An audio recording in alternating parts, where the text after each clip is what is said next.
Hi, എല്ലാവർക്കും മറ്റൊരു വീഡിയോയിലേക്ക് സ്വാഗതം. നമുക്കെല്ലാവർക്കും അറിയാം, ഈ സേഫ്റ്റി ഫീൽഡിൽ വർക്ക് ചെയ്യുന്ന നമ്മൾ എല്ലാവരും വലിയ ഉത്തരവാദിത്തമാണ് ഏറ്റെടുത്തിരിക്കുന്നത്. ഓരോ ജീവനക്കാരനും പരിക്കേൽക്കാതെ ആരോഗ്യത്തോടെ വൈകുന്നേരം വീട്ടിൽ തിരിച്ചെത്തണം എന്ന് ഉറപ്പുവരുത്തേണ്ടത് നമ്മുടെ എല്ലാവരുടെയും കടമയാണ്, അല്ലേ?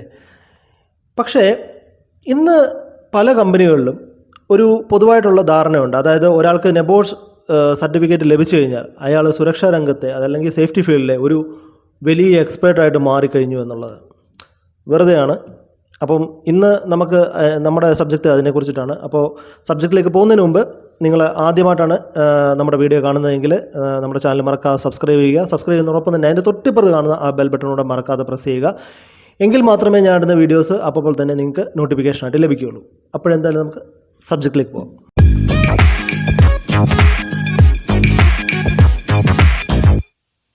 അതായത് നമ്മൾ ഈ നെബോഷിനെ കുറിച്ചിട്ട് പറയുകയാണെങ്കിൽ, നെബോഷ് ഒരു നല്ല ക്വാളിഫിക്കേഷനാണ്, അതിൽ യാതൊരു വിധത്തിലുള്ള സംശയമില്ല. എന്താ പറയുന്നത്, സേഫ്റ്റി നിയമങ്ങളെക്കുറിച്ചിട്ടും പിന്നെ അതുപോലെ തന്നെ സിദ്ധാന്തങ്ങളെക്കുറിച്ചിട്ടും എങ്ങനെ ഒരു സിസ്റ്റം നമുക്ക് ഉണ്ടാക്കാം എന്നതിനെക്കുറിച്ചിട്ടും ഒക്കെ നല്ലൊരു ബേസിക് നോളജ് ഈ നെബോഷ് നമുക്ക് നൽകുന്നുണ്ട്. അത്രയേ ഉള്ളൂ. അല്ലാതെ എന്താ പറയുക, ഈ ഒരു സർട്ടിഫിക്കറ്റ് കിട്ടിയതുകൊണ്ട് ഒരാളൊരു നല്ല സേഫ്റ്റി ഓഫീസർ ആവുമോ? ഒരിക്കലുമില്ല. ഞാനൊരിക്കലും അങ്ങനെ ചിന്തിക്കുന്ന ഒരാളല്ല. പിന്നെ ഒരു എക്സാമ്പിൾ പറഞ്ഞു കഴിഞ്ഞാൽ, ഈ ഒരു ഡോക്ടറിനെ കുറിച്ചിട്ടൊന്നും നമ്മളത് ചിന്തിച്ച് നോക്കി. മെഡിക്കൽ കോളേജിൽ നിന്ന് സർട്ടിഫിക്കറ്റ് കിട്ടിയ ഉടനെ അയാളൊരു മികച്ച സർജനാവുമോ? ഒരിക്കലുമില്ല. എത്രത്തോളം ഓപ്പറേഷനുകൾ പുള്ളിക്കാരൻ ചെയ്യുന്നുണ്ടോ, എത്രത്തോളം കേസുകൾ അദ്ദേഹം കൈകാര്യം ചെയ്യുന്നുണ്ടോ, അത്രത്തോളം അദ്ദേഹം ഒരു മികച്ച ഡോക്ടറും സർജനൊക്കെ ആയിക്കൊണ്ടിരിക്കും, അല്ലേ? അതുപോലെ തന്നെയാണ് നമ്മുടെ സേഫ്റ്റീൻ്റെ കാര്യവും. അതായത് എക്സ്പീരിയൻസ് ആണ് ഒരു സേഫ്റ്റീൻ്റെ യഥാർത്ഥ പാഠപുസ്തകം എന്ന് പറഞ്ഞു കഴിഞ്ഞാൽ. മനസ്സിലായില്ലേ? നമ്മുടെ ജോലി സ്ഥലത്ത് ഒരു സർട്ടിഫിക്കറ്റും പഠിപ്പിക്കാത്ത ഒട്ടേറെ കാര്യങ്ങളുണ്ട്. അതുപോലെ തന്നെ നമ്മൾ ഈ ഒരു പ്രതികൂല സാഹചര്യങ്ങളെക്കുറിച്ചിട്ട് നമ്മൾ പറയുകയാണെങ്കിൽ, ഈ പൊടി നിറഞ്ഞിട്ടുള്ള ഒരു അറ്റ്മോസ്ഫിയറിൽ അല്ലെങ്കിൽ ഒരു ഹൈറ്റ് വർക്ക് ചെയ്യുമ്പോൾ അല്ലെങ്കിൽ ഒരു കൺജസ്റ്റഡ് ആയിട്ടുള്ള ഒരു ഏരിയയിൽ വർക്ക് ചെയ്യുമ്പോൾ എന്ത് ചെയ്യണമെന്ന് ശരിക്കും പറഞ്ഞാൽ ഒരു ടെസ്റ്റിലും കറക്റ്റായിട്ട് നമ്മളെ പഠിപ്പിക്കത്തില്ല, അല്ലേ? പിന്നെ അതിൽ പറയുന്നുണ്ട് എന്ന് വെച്ച് കഴിഞ്ഞാൽ, കൺഫൈൻഡ് സ്പേസിൽ ഇന്ന കാര്യങ്ങൾ നമ്മൾ ചെയ്യണം, അല്ലെങ്കിൽ ഹൈറ്റ് വർക്കിൽ കയറി ചെല്ലുമ്പോൾ ഇന്ന കാര്യങ്ങൾ, അത് എല്ലാം കോമൺ ആയിട്ടുള്ള കാര്യങ്ങൾ പറയുന്നുണ്ട്. പക്ഷേ സിറ്റുവേഷൻസിനനുസരിച്ചിട്ട് ഓരോ കമ്പനിക്ക് ഓരോ രീതി ആയിരിക്കുമല്ലോ. അപ്പം ഓരോ സാഹചര്യങ്ങൾ മാറുമ്പം നമ്മൾ അതിനനുസരിച്ചിട്ട് വേണ്ടേ നമ്മൾ ശരിക്കും പറഞ്ഞാൽ മൂവ് ചെയ്യാൻ വേണ്ടിയിട്ട്. അങ്ങനെ ഒരു ടെസ്റ്റിലും പറഞ്ഞു തരുന്നതായിട്ട് ഞാൻ കണ്ടിട്ടില്ല. അതൊക്കെ ശരിക്കും പറഞ്ഞാൽ നമ്മുടെ എക്സ്പീരിയൻസ് വെച്ചിട്ട് മാത്രമേ നമുക്കത് മുമ്പോട്ട് പോകാനായിട്ട് പറ്റത്തുള്ളൂ, അല്ലേ? പിന്നെ വേറൊരു കാര്യം ഞാൻ നിങ്ങളത് ഒരു സിമ്പിളായിട്ടൊരു കാര്യം പറയാം. വേറൊരു ഉദാഹരണം പറയുകയാണെങ്കിൽ, നിങ്ങൾക്കൊരു കമ്പനി ഉണ്ടെന്ന് വിചാരിക്കുക. അപ്പം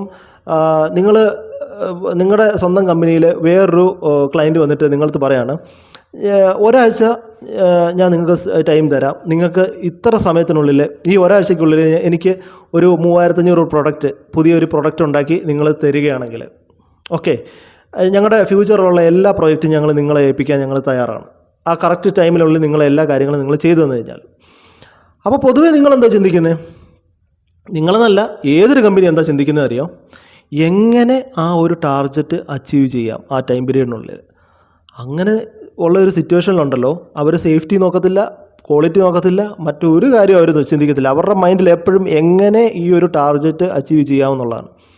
അപ്പോൾ അങ്ങനെയുള്ളൊരു സിറ്റുവേഷൻസൊക്കെ നമ്മുടെ ഒരു 95% കമ്പനികളിൽ ഇങ്ങനെയുള്ള സിറ്റുവേഷൻസ് വരാറുണ്ട്. അങ്ങനെയുള്ള സാഹചര്യങ്ങളിൽ നമ്മൾ സേഫ്റ്റി ഓഫീസർ എന്താ ചെയ്യേണ്ടത്?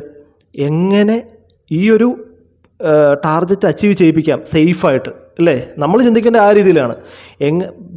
എന്തെങ്കിലും ഒരു അൺസേഫായിട്ടുള്ള കാര്യം കണ്ടിട്ടുണ്ടെങ്കിൽ പെട്ടെന്ന് പോയിട്ട് മെഷീൻസ് ഒന്നും ഓഫാക്കാതെ നമുക്ക് ഈ ടാർഗറ്റ് അച്ചീവ് ചെയ്യുകയും വേണം. കാരണം ഈ ടാർഗറ്റ് അച്ചീവ് ചെയ്തില്ല എന്നുണ്ടെങ്കിൽ അത് നമ്മുടെ നിലനിൽപ്പിൻ്റെയും കൂടെ പ്രശ്നമാണ്. കാരണം കമ്പനിക്ക് പ്രൊഡക്ഷൻ ഇല്ലെന്നുണ്ടെങ്കിൽ ആകപ്പാടെ പ്രശ്നമാണല്ലോ. ഇപ്പോൾ മൊത്തത്തിൽ അത് എഫക്റ്റ് ചെയ്യും.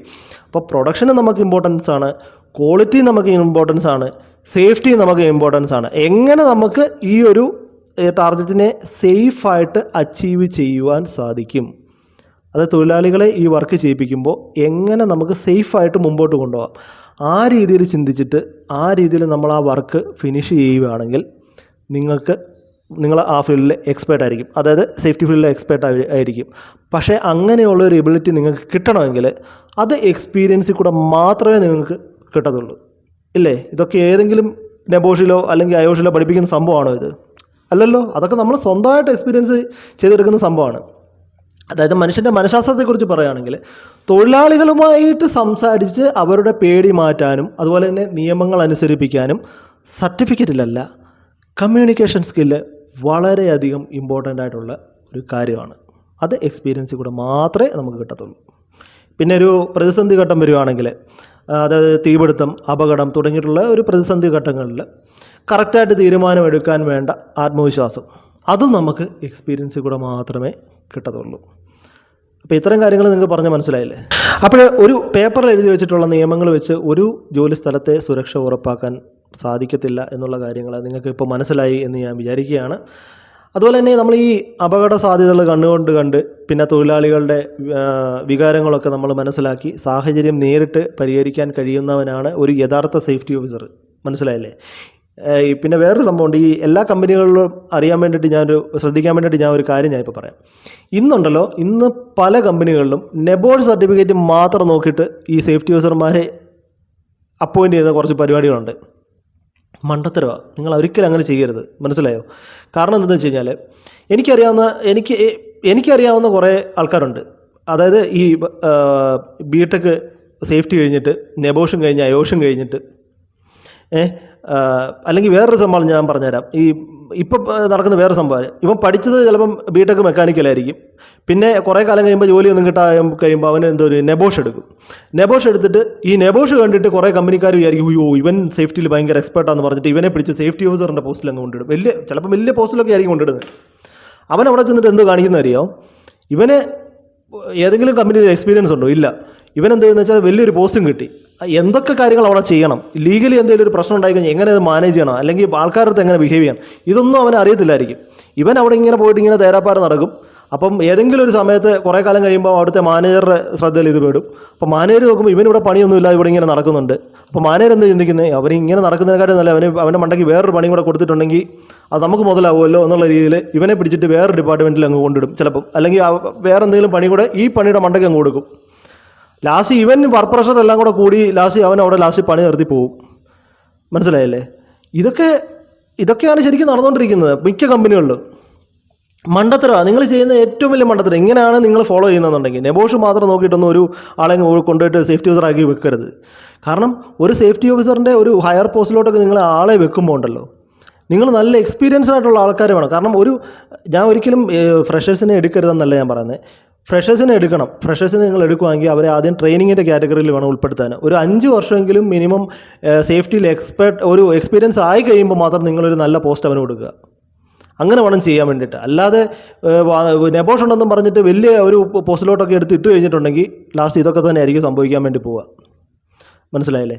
അപ്പോൾ ചിലപ്പം മിക്ക ആളുകൾക്ക് ഇതിൻ്റെ അനുഭവം ഉണ്ടായിട്ടുണ്ടാകും ഇല്ലേ ഞാൻ പറഞ്ഞതിൽ. അപ്പോൾ ഈ പറയുന്ന കാര്യങ്ങളൊക്കെ ശ്രദ്ധിക്കുക. അപ്പം ഈ നെബോഷ് മാത്രം നോക്കിയിട്ട് ഒരാളെ സേഫ്റ്റി യൂസറായിട്ട് നിയമിക്കാതിരിക്കുക. അപ്പോൾ അതുകൊണ്ട് എപ്പോഴും ഒരു കാര്യം ആലോചിക്കുക, ഓരോ ജോലിക്കും അതിൻ്റേതായിട്ടുള്ള പ്രത്യേകതകളുണ്ട്. അവിടെ നമ്മളെപ്പോഴും എക്സ്പീരിയൻസ്ഡ് ആയിട്ടുള്ള ആൾക്കാരെ മാത്രം നിയമിക്കുക. കാരണം അവർക്ക് അപകടങ്ങളെക്കുറിച്ചിട്ട് ഒരു മുൻധാരണയും കാര്യങ്ങളൊക്കെ ഉണ്ടാവും ഈ എക്സ്പീരിയൻസ്ഡ് ആയിട്ടുള്ള ആൾക്കാർക്ക്. പിന്നെ ഇത് പറഞ്ഞപ്പോഴേ എനിക്ക് വേറൊരു കാര്യം ഓർമ്മ വന്നത്. ഇപ്പം മിക്ക കമ്പനികളും നടക്കുന്ന ഒരു പരിപാടിയുണ്ട്. എന്താണെന്നറിയോ? ഫ്രഷേഴ്സിനെ മാത്രം ടാർഗറ്റ് ചെയ്തിട്ട് അവർ ഈ പോസ്റ്റിലോട്ട് കയറ്റി വിടും. കാരണം എന്താ അറിയോ? കുറച്ച് ക്യാഷ് മാത്രം കൊടുത്താൽ മതിയല്ലോ. എക്സ്പീരിയൻസ് ആയിട്ടുള്ള ആൾക്കാരെയൊക്കെ വെക്കുമ്പോൾ ഒരുപാട് ക്യാഷ് കൊടുക്കണം, ചിലപ്പോൾ ലക്ഷങ്ങൾ സാലറി കൊടുക്കേണ്ടി വരും. അപ്പോൾ ഫ്രഷേഴ്സ് ആകുമ്പോൾ ഒരു 10,000-15,000 രൂപയ്ക്ക് കയറി വരും. അവന് 2 വർഷം കഴിയുമ്പോൾ അവൻ വേറെ ജോലി നോക്കിപ്പോയിക്കോളും. ആ ഒരു മെൻറ്റാലിറ്റി വെച്ചിട്ടാണ് മിക്ക കമ്പനികളിലും ഇപ്പം ഈ പരിപാടി നടക്കുന്നത്. മനസ്സിലായോ? ഏറ്റവും വലിയ മണ്ടത്തരമാണ്. കാരണം ഈ ടൈം പീരീഡിനുള്ളിൽ അവിടെ എന്തെങ്കിലും പറ്റിക്കഴിഞ്ഞാൽ ഉണ്ടല്ലോ. കാരണം നിങ്ങൾ കൊടുക്കുന്ന ഈ ഫ്രഷേഴ്സ് ഉണ്ടല്ലോ, ഈ ഫ്രഷേഴ്സിൻ്റെ കയ്യിൽ ഇത്രയും വലിയ പോസ്റ്റൊക്കെ കൊടുക്കുമ്പോൾ ഇവൻ്റെ കയ്യിലാണ് ഈ മറ്റുള്ളവരുടെ സേഫ്റ്റിയും കാര്യങ്ങളൊക്കെ ഇരിക്കുന്നത്. നമ്മൾ ആദ്യം ഇത് മനസ്സിലാക്കണം. ഈ സേഫ്റ്റി ഓഫീസറിൻ്റെ കയ്യിലാണ് ഈ മറ്റു വർക്കേഴ്സിൻ്റെ സേഫ്റ്റിയും കാര്യങ്ങളൊക്കെ ഇരിക്കുന്നത്. ഇവൻ ശരിയല്ലെന്നുണ്ടെങ്കിൽ അവരുടെ കാര്യം എന്തുമായിരിക്കും? നിങ്ങളൊന്ന് ആലോചിച്ച് അവരുടെയൊക്കെ അവസ്ഥ എന്തുമായിരിക്കും ഒന്ന് ആലോചിച്ച് നോക്കി. നിങ്ങൾ പഴയ കാലത്ത് ആൾക്കാർ പറയുന്നുണ്ട്, സംഭാവനകൾ കൂമ്പാരമാകുമ്പോൾ പരിപാടികൾ ഗംഭീരമാകുമെന്ന് കേട്ടിട്ടുണ്ടോ? അതുപോലെ തന്നെയാണ് ഇതും. കാരണം വെച്ചിട്ടുണ്ടെങ്കിൽ നല്ല പെർഫോമൻസ് നിങ്ങൾക്ക് കാണുമെന്നുണ്ടെന്നുണ്ടെങ്കിൽ അതുപോലെ ചിക്കിലി അങ്ങോട്ട് കൊടുത്തിട്ട് ആൾക്കാരെ അങ്ങോട്ട് വെക്കണം. മനസ്സിലായോ? എങ്കിൽ മാത്രമേ നിങ്ങൾക്ക് അതിൻ്റെ കറക്റ്റായിട്ടുള്ള റിസൾട്ട് കിട്ടത്തുള്ളൂ. അപ്പോൾ കമ്പനിക്ക് അതിൻ്റേതായിട്ടുള്ള സമയവും പണവും ഒക്കെ ലാഭിക്കാനായിട്ട് പറ്റും. മനസ്സിലായോ? ചുമ്മാ ഈ ഉടായ്പ ടീംസിനെയൊക്കെ കയറ്റി വെച്ചിട്ട് ലാസ്റ്റ് പണി കിട്ടി കൈ വാങ്ങിച്ച് വെക്കുന്നതിനെക്കാട്ടും നല്ലത് ഈ എക്സ്പീരിയൻസ്ഡ് ആയിട്ടുള്ള ആൾക്കാർ വെച്ച് കഴിഞ്ഞിട്ടുണ്ടെങ്കിൽ നിങ്ങൾക്ക് എന്തുമാത്രം തലവേദന നിങ്ങൾക്ക് മാറി കിട്ടും ഇല്ലേ? പിന്നെ അതുപോലെ തന്നെ ഈ എക്സ്പീരിയൻസ്ഡ് ആയിട്ടുള്ള ആൾക്കാരെ വെക്കുമ്പോൾ തന്നെ അവർക്ക് ഒരു മികച്ച സേഫ്റ്റി കൾച്ചർ വളർത്തിയെടുക്കാനായിട്ട് സാധിക്കുന്നതാണ്. നമുക്കെല്ലാവർക്കും അറിയാം നമ്മുടെ ജീവനക്കാരുടെ ജീവനാണ് നമുക്ക് ഏറ്റവും വലുത്, ഇല്ലേ? ഈ ഒരു എന്താ പറയുന്നത്, സുരക്ഷാ ഓഫീസറുടെ കയ്യിലിരിക്കുന്നത് എല്ലാവരുടെയും ജീവനാണ് എന്നുള്ളൊരു ബോധം നമുക്ക് വരണം. അതുകൊണ്ട് വെറും പേപ്പറിലല്ല, പ്രായോഗിക അറിവിലാണ്, അതായത് പ്രാക്ടിക്കൽ നോളജിനാണ് നാം എപ്പോഴും പ്രാധാന്യം നൽകേണ്ടത്. അപ്പോൾ അവസാനമായിട്ട് എനിക്ക് നിങ്ങളടുത്ത് പറയാനുള്ളത്, നമ്മുടെ ഈ പഴയ എക്സ്പീരിയൻസ്ഡ് ആയിട്ടുള്ള തൊഴിലാളികളുടെ വാക്കുകളൊക്കെ ഉണ്ടല്ലോ, നമ്മളെപ്പോഴും ചെവിക്കൊള്ളണം. കാരണം അവരുടെ അനുഭവമാണ് നമ്മുടെ പുസ്തകങ്ങളെക്കാളിലും വലിയ പാഠപുസ്തകം എന്ന് പറഞ്ഞു കഴിഞ്ഞാൽ. അപ്പോൾ ഓർക്കുക, നല്ല അറിവും നല്ല പ്രവൃത്തി പരിചയവും ഒരുമിച്ച് ചേരുമ്പോഴാണ് നമ്മൾ ഒരു യഥാർത്ഥ സേഫ്റ്റി എക്സ്പേർട്ടായിട്ട് മാറുന്നത്. അല്ലാതെ നെബോഷ് ഉള്ളതുകൊണ്ട് മാത്രം ഒരു ആൾ ഒരു സേഫ്റ്റി എക്സ്പേർട്ടായിട്ട് മാറുന്നില്ല. ഇപ്പോൾ എല്ലാ കാര്യങ്ങളും നിങ്ങൾക്ക് മനസ്സിലായി എന്ന് വിചാരിക്കുകയാണ്. അപ്പോൾ നമ്മുടെ ജോലി വെറും നിയമം പാലിക്കൽ മാത്രമല്ല, ഓരോ ജീവനും വിലപ്പെട്ടതാണ് എന്ന ബോധത്തോടെ നമുക്ക് പ്രവർത്തിക്കേണ്ടത് വളരെയധികം അത്യാവശ്യമാണ് എന്ന് പറഞ്ഞുകൊണ്ട് മറ്റൊരു ദിവസം മറ്റൊരു വീഡിയോ വീണ്ടും കാണാം. Good bye.